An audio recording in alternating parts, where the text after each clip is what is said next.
हम सब ब्रह्म स्वरूप आत्मा है, इसीलिए कहा शिवोहम अहम ब्रह्मास्मि, मैं ही ब्रह्म हूं। तो ये वेदों का अल्टीमेट नॉलेज है, इससे आगे कुछ नहीं है। आखिर में अगर आप कितने भी वेद पुराण शास्त्र पढ़ेंगे आपको यही बात समझ में आएगी कि हमें बनना ब्रह्म स्वरूप ही है। तो ब्रह्म स्वरूप को याद कैसे करें, तो वेदों में इसलिए अहम ब्रह्मास्मि स्वरूप बताया गया। लेकिन सिर्फ ये बोलने से कि शिवोहम अहम ब्रह्मास्मि, शिवोहम सर्वोहम, ये बोलने से कि मैं शिव हूँ, आप भी शिव हो, सभी शिव हैं, ये बोलने से ये इतना इनफ नहीं है, इतना सेटिस्फाइड नहीं है। इसको हमें मीनिंग भीतर से अंदर लेना पड़ेगा, समझना पड़ेगा कि रियल में हमारा आत्मा का स्वरूप शिव स्वरूप है। हमारे वेदों उपनिषद में बताया हुआ है कि हमारी आत्मा ही शिव है। तो हम शिव से जीव क्यों बने, उसका कारण हमें समझना चाहिए। हम जीव से अब वापिस शिव कैसे बनेंगे, उसका हमें ज्ञान समझना चाहिए, क्योंकि ज्ञान ही हर कष्ट का उपाय है।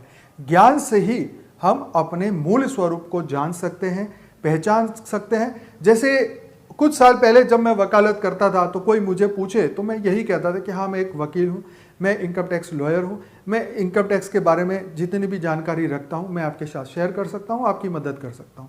लेकिन जब मैं आध्यात्म में आया तब मुझे समझ में आया कि मेरा मूल स्वरूप, मेरी आत्मा का जो मूल स्वरूप है वो ब्रह्म स्वरूप है।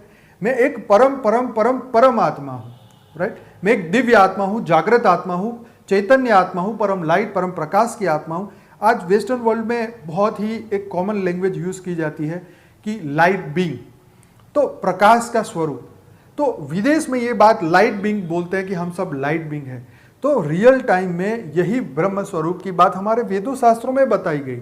और जहाँ पे देवों की बात आती है, 33 कोटि देवताओं की बात आती है, तो हमें इस ब्रह्मांड को पहले समझना चाहिए, जियोग्राफिकली समझना चाहिए।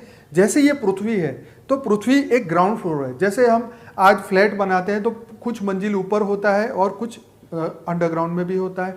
तो एक पार्किंग जो ग्राउंड फ्लोर पे होता है, तो इसको ये अगर हम समझे कि पृथ्वी एक ग्राउंड फ्लोर है, ठीक है। तो 7 लोक ऊपर, भूलोक, भूगोलोक, स्वलोक, जनलोक, तपलोक, ब्रह्मापुरी, विष्णुपुरी, शिवपुरी, तो 7 लोक ऊपर है और 7 लोक पृथ्वी से नीचे।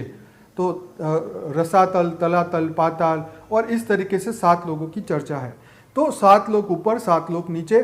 पहले के समय में जब सतयुग की स्थापना, जब सतयुग बनाया गया, सतयुग था पहले, तो उस वक्त धरती लोक पे जीवन था, ऊपर के लोक में